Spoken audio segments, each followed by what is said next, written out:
By the New Orleans City Council, and he will be leading the discussion and presentation today. And before we get started, I would like everyone here to please state your name and your affiliation. We have a very light crowd today. I think because it's St. Patrick's Day, everybody is out St. Patricking. Let's see, my name is Kim Rosenberg. I am Vice Chair of the French Quarter Management District and Vice President of this committee. Robert? Robert Waters, I'm the Chair of the French Quarter Management District. I'm Willie Davis, a musician. I'm Bob Sims, French Quarter Management District, various committees. Bob Freilich, and I guess I'm a camp follower. And I'm interested in the sound issue and in Dave's work. Juliet Torcy, musician, Bywater resident, former French Quarter resident, sometimes street musician, club musician too. Aida Gluman, MACNO member. Jude Marullo, operator of live music venues here in the French Quarter resident, and sit on this government committee. Larry Blumenfeld, I'm a reporter and I read a lot about New Orleans culture with no in mind, and we'll sit here and listen and take notes. Thank you. All right. You ready? Dave, yes. Thank you so much, Kim, and thank you everyone for coming today. Last week, I believe I did an experiment with soundproofing, and I think we're just going to double check our knowledge here. Let's see what we can do. We had a this is probably not the right alarm sound. Well, it'll work. It'll work. We have here a piece of what we call duct liner. It's a sound absorptive fiberglass that we use on the inside of mechanical ducts. Don't touch it. It'll get you itchy. Okay? And then here is a plastic wash tub. And so when the alarm goes off, the question is, and you probably already know the answers now, is which one of these, because I think I broke it last week, which one of these would be the sound absorptive material or the bucket, which one will do a better job at containing the sound? I think this guy here, the sound absorptive material? Maybe? I think maybe the bucket? Are we taking odds? Well, you can bet against Larry right here. Where's the sound coming from? I mean, I don't understand. It's the phone. It's up the phone? Here it goes. Sorry, it's not very loud. My recollection is you told us that the tub will will do it. See that right there? There you go. A little different. And then put them together. Even better. That's the way. So the thing to remember here, the thing that we're learning about is we have a sound source. It's inside of a room with reflective surfaces inside the room. There's a sound buildup inside the room. If we put absorptive surfaces, we actually reduce the reflections inside, so we can reduce the level even further. But it likes to travel through this because air likes to travel through it, and this air does not travel through, and sound travels through the air. Okay, and then of course it's going to hit the air's going to hit the bucket's going to excite the air on the outside, but it's just a little different. So if I had a brick box, we wouldn't hear it at all. Okay. But anyway, there you go. I hope that was instructive. And we'll get on with today's information. We're going to get into some information on courtyards today, understanding how sound travels in and out of courtyards, and also we're going to get a look at where we are, some of the information that we've collected, and where we are and where we might go. And so I'm hoping that we can discuss some of those things. So, and just a summary. Here are some of the meetings. Oops, I've stuck something here. There we go. And we can do this probably too.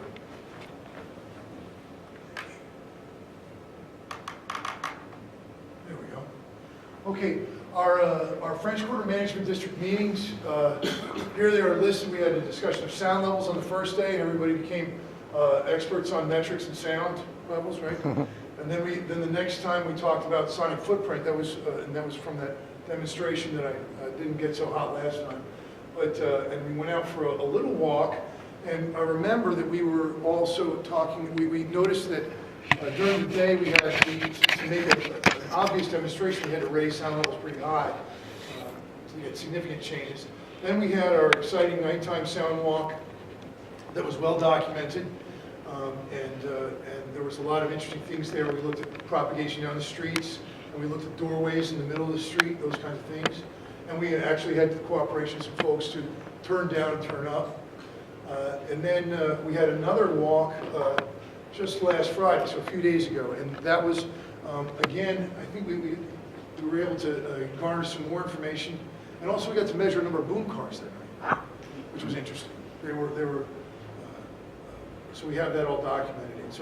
And now today we're going to talk about courtyard noise control data, and after this we'll go for a walk again, one more for those that want to get around St. Patrick's Day, a little jaunt. One other meeting that occurred was French Quarter Business League, which was Friday on the 14th, and that was to sort of get people with the Business League better acclimated to, and this is with Alex Jasek was with me from the city, just to get better those folks to ask specific questions about their work or how it affects, how recommendations might affect them. So let's look at courtyards for a minute. This was a graph we used the other day, and courtyards generally have voices, and when we talk about what might be beneficial for them, for courtyards in terms of reducing impact, is to keep it in an ambient music and avoid low frequencies, okay? And this is how, and you do this by regulating your loudspeaker levels. So, but if you see right here, the yellow line, the box over here, represents our low frequency range. That is probably the pesky part of our that we're trying to better control. And you can see the yellow line is a loud club. You can see a lot of bass up here. Okay, and then this is near this is Royal in Orleans, so it's by the church, St. Louis, the back of St. Louis, St. Anthony's Gardens, is that right? You can see the whole thing just has dropped down. And it's not the same music as we had to block, but a similar signature, but it's all dropped down. What is this, 10, 20 decibels at least, okay? Now, but we're in the middle of a courtyard here, and this is actually a little louder than we saw the other night. We saw about 70-some decibels. Here it was a little over 80. We were in the low 70s, actually. So this is a little louder, but if you notice, there's a lot less bass here. It's more, the bass part doesn't exist, or so if a courtyard's right next to a residence, one of the things if we can keep the bass down and keep it in this range, and this is sort of a block away, which is generally acceptable. So we got to think about that when we talk about. So it's a good idea to get that out of there, because you can't make this drop to this from the courtyard into somebody's house. You need some distance. So I'm going to point that out now, and so and that's what I'm saying when we talk about courtyards and our recommendations for courtyards. I think that's something we need to be considering. Now, also, the loudspeaker placement ordinance does not allow loudspeakers, but they exist. So while that is still in its regulation and enforcement phase to some degree, and there may be constitutionality issues with that, best practice would be this: if speakers are going to be outside. Okay. Now let's talk a little about acoustics of courtyards. Okay, let's pretend like we're in a box and we're looking down in the courtyard. And this is me. It doesn't have any hair, but my voice as I talk is. It's me. This is Robert Waters. And as you speak, you have buildup of sound, because generally you have these reflective surfaces. You have brick, generally you have brick, okay, and brick on the ground. And so these surfaces build up the reflections. And it turns out that in this type of environment, you have about 3 to 7 decibels can actually build up. As compared to, as you remember, our experiment a second ago, if we're sitting in a courtyard that's full of fuzzies, you'll get your voice, but then as you move away, it drops off. Here you can actually get a buildup. And if anybody's been in a restaurant where you can't hear very well, because of all that. That's sort of the same thing, okay? So you have reflective buildup. What's another funny thing that can happen?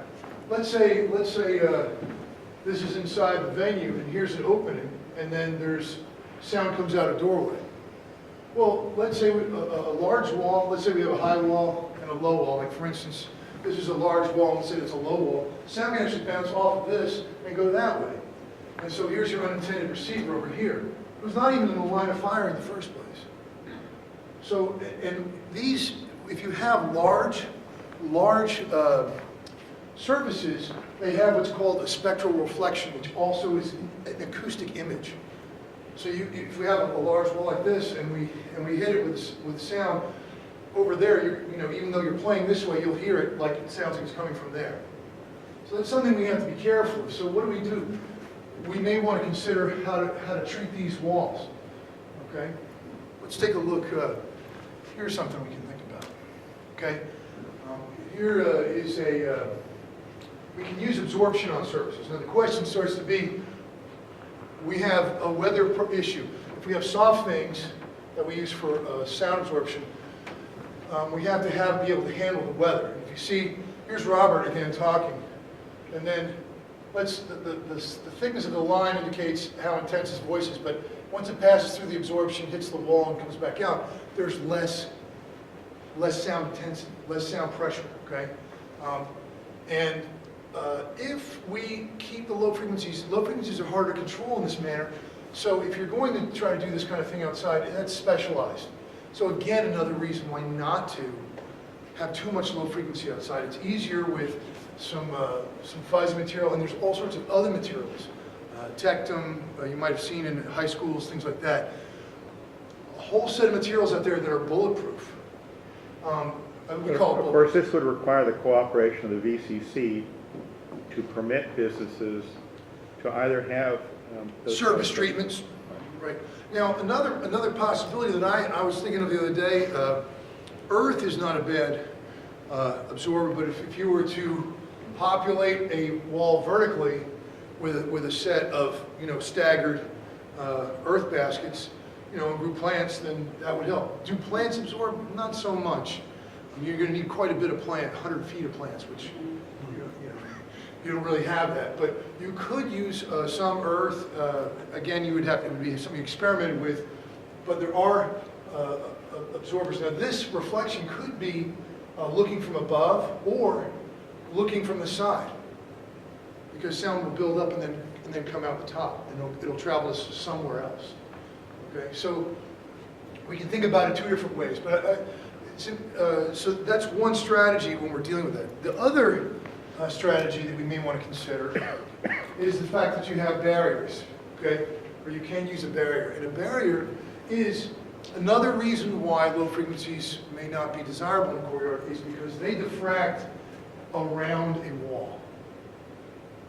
They actually go around, depending on the dimensions of the wall. So middle and high frequencies tend to follow the line of sight. Okay, so somebody up here can hear, so you have to break the line of sight if you want to stop it from reaching up here. Okay, so here's another thing that we talked about or mentioned about VCC, and is a wall allowed, and how do you negotiate? We should know the barriers should be about 4 pounds per square foot surface weight minimum. That's for Federal Transportation Administration. And so that would cover most things. You might be able to get away with something lighter. Barriers cannot have gaps, because they have gaps, that's a leak for us. And then you can make them clear or opaque. There was a discussion the other day about building a wall up, and they said, well, they want to see through the wall. I said, well, why don't we pretend, we put windows in it, pretend it's an old wall with windows in it. But then you have to make your windows to be robust enough to handle the sound. But another thing is, the barrier doesn't have to be so robust if we're just dealing with middle and high frequencies. That's another thing. So when we talk about courtyards, it's very important to understand why low frequencies in courtyards are probably the thing to avoid. If you can, you don't need to create any more that are there. And now we go back to some of the original data from the from the report. Now, I'm sorry, it looks like this is probably faded out for you, probably the distance you're at. But what we found was that if we had a source inside of a building, depending on the building, of course, and the openings, we had some drop off here, another, and then at 5 feet, this is at the facade, and then 5 feet, there was another drop off here, about 5 decibels from the facade to 5 feet. To the middle of the street was another 3, or so we had about, was this 7 or 8 decibels from the facade to the middle of the street. Turns out that when we did these last sets of measurements, we were getting about 9 on average. So this is a little more conservative than what we were measuring in the field. But, you know, it's okay to stick with more conservative here. There's an acronym called CYA, I think. I don't know what it means, but I've heard of it. And there's and then we talk about half a block in the view carré. So this is about 180 feet. Now, some of the residences are closer, so maybe we do need to keep this more conservative. And then there is the typical facade of a building and its reduction of about 24 dBA, 18 dBc from the outside to the inside. And that's a house in reasonable repair. Okay? If a house is in poor repair, it'll let more sound in. If a house is really well insulated, it will actually do much better. But that's something we have to remember. So that's sort of, this is what we recorded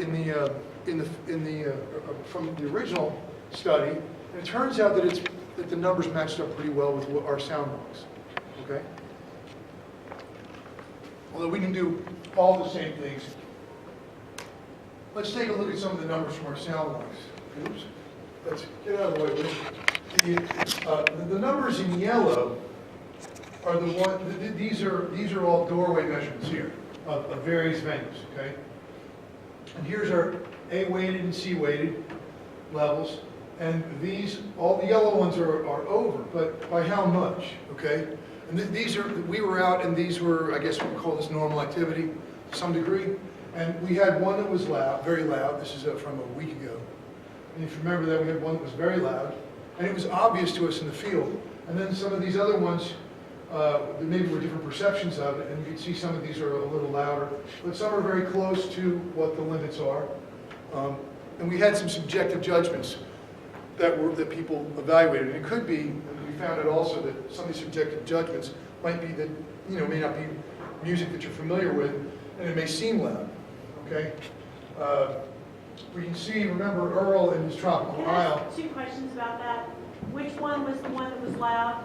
The one that was obviously loud was this one, 97 and 112. And I think it was plainly obvious.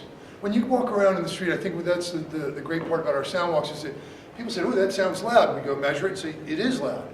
And then say, well, that seems more in tune with the level of the street and the activity. What is the phenomenon that occurs when you hear loud noise and then you basically become short-term deaf? And so it doesn't sound as loud anymore, and it goes away in about 24 hours. That would be it.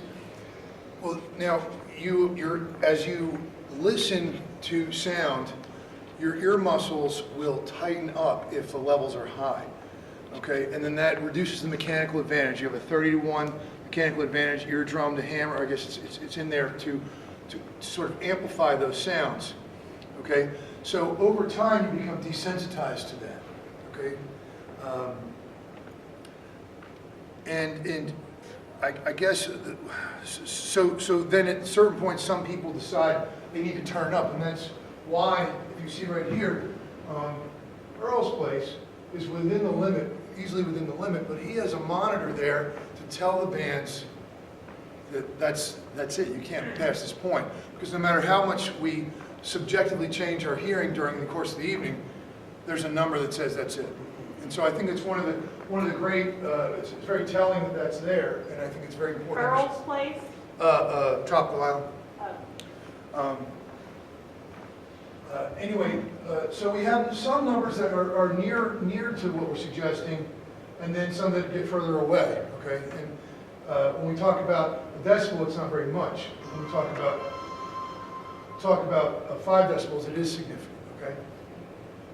And then we see the difference between C and A, which sort of tells you how base heavy things are.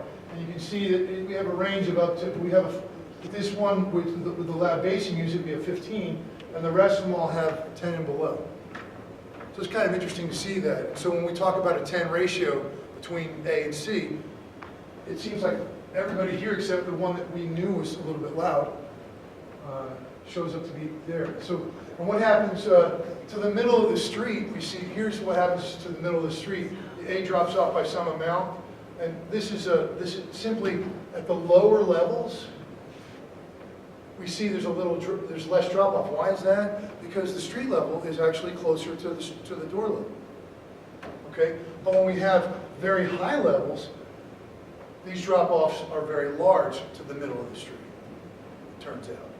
So we find that, generally we have this 9 and 6 and 7 as sort of a middle of the road. You see, this is pretty close to what we're recommending.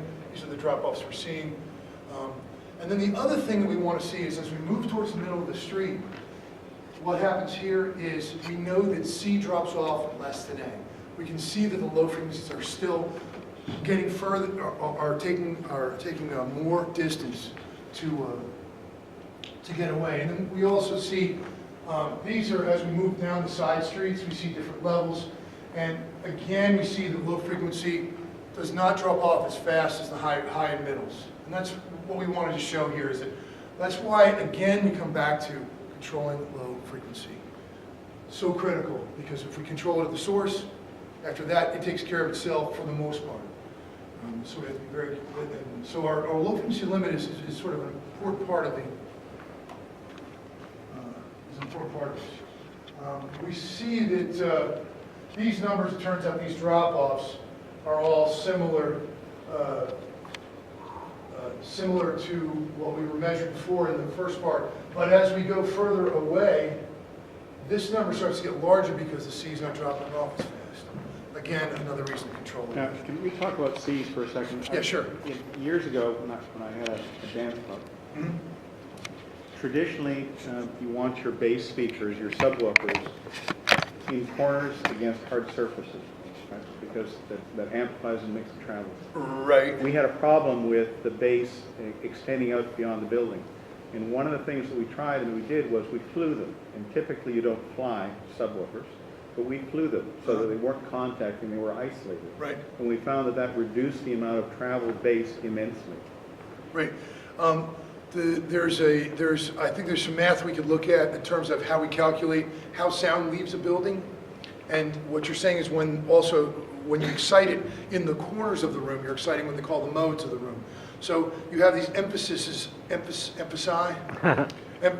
various frequencies are emphasized and some are not so much. So then it makes it uneven, but it sounds very boomy. And when we design for even distribution of sound in rooms, oh, sorry about that. Sorry, okay. We actually fly the subwoofers. We put them in the center of the room. It turns out that there's several different ways to position it to have an even sound in the room, but I think one of the main ones is a single source. Because in a room that small, you're never going to get a stereo separation anyway in low frequency. So you just... Most sound systems run mono for that reason. Right. What do you mean by flying a subwoofer? Fly them means putting them up at the ceiling. And the reason is this. If a speaker is, let's say the loudspeaker is here, and I stand here halfway between these folks, I'm going to get some sound level. And then they're going to get 6 decibels less because they're double the distance. Okay? But if I put the speaker up here, the distance between the speaker and my ear and the speaker in their ear is not much different. So we actually get a similar sound level. And so it creates a more even sound in a room. And that's why a lot of speakers are flown. If you can get it. But in these rooms, they're small. So there are a whole set of techniques to this. And again, it's the sound designer, if you have somebody doing acoustics or whatever with that. I guess the point being that we can put limits in terms of DVC. Right. And putting a hard cap. But there are all sorts of tools and techniques that a business operator can use to make sure that he gets quality sound inside. Right. And yet limits the amount of leakage. Right. That's exactly what we're getting at. And last week, hopefully, we covered some of those points. Okay? So to reiterate, C-weight or low-frequency LF, sorry, I almost put LF here. I didn't have room on my slide. Drops off less over distance typically. Less over distance. Although we do get, sometimes we get similar drop-offs. A-weight drops off 6 to 16 from the doorway to the middle of the street. From our field tests just recently, we expect a minimum of about 10, unless the source is weak, meaning the source is so close to the street sound that you don't get the drop-off because it gets down below what the street level is. C-weight drops off from 1 to 15, so it shows that we had a funny anomaly, right, in one of the cases. That's one off, but the fact is we did see that. But it's similar drop-off to the middle of the street, and we expect a minimum of 6 to 7, let's see, to the middle of the, 6 to 7 minimum to the middle of the street, unless the source is quiet, which we saw that with the 1, right? And at the end of the evening, one thing we just noticed on our last walk was that the overall A-weight had dropped in the middle, in the intersection and by the hotel, but the C-weight had come up a little bit. And to what do you attribute that? Might be just that things, maybe some people are cranking the bass a little bit, maybe some other things are going on. We don't really know, but I think it was just an interesting thing to know because we remeasured at the end of the walk, same positions. Of course, people in the street, all of the noise, when we're speaking, it's all A, right? Right. And, you know, it might have been, actually, come to think of it, there might have been a few less people at the end, but, you know, people, sometimes their voices may raise or lower during the course of the evening. I know there were some people on the street. I think that probably requires a little more, but I found it to be of interest. But one of the other parts that we learned from our sound walks, most of all, probably is subjective impression plays a part in our perceived loudness or sometimes unpleasantness of sound. That is, we have our own personal taste, and some things we like to hear, we don't mind hearing at a louder level, and some things we prefer not to hear. So, You know, there was a statement in your study, your original study, that struck me that once a person has been irritated by sound, they become more sensitive to being irritated. right. Yeah, annoyance. For instance, I'm working with working on a case in Memphis, and the woman, I worked on her job years ago, and she had to move because they couldn't figure out a way. Again, there was no law to chase this down, but so we were trying to find the sound, and when we started waiting and listening for the sound to start, and it was a neighbor, she thought she heard it. And I said, okay, well, I don't hear it. I could hear them. I could hear a boom car go by. I could hear traffic. I could hear motorcycles. I could hear all these sounds, but I couldn't hear that. But she heard it. And then a few minutes later, the guy came home. He wasn't home. So it shows you that once we get so locked into something like this, it's very hard to get rid of it in our head. And yeah, I mean, but it's tough because she had struggled so much, and he is actually turned down his thing so much that it's hard to detect. But it's still, she detects it because she's very hypersensitive to it. Now, she doesn't hear it as loudly, but it turns out the annoyance builds over time, even if you drop the level. And that is just where it's good to do all this work on the front end and get things down to a manageable level, because people start to just, they lock in and they can't get rid of it. I was just looking at my notes, and this ties into what you had just said a minute or two ago. We went to 2 of the bars that are right here at the tail end of the 800 block, the Canal Street end of the 800 block of Bourbon Street, the two bars in the corner. One we measured at its door 85 dBA A-weighted, 100 C-weighted, and the other one was 91 A-weighted and 107 A-weighted. And I found them very loud. I thought they were way too loud. And then I had asked you to go down to the Funky Pirate, which is somewhere right around in here. It's on the 700 block. And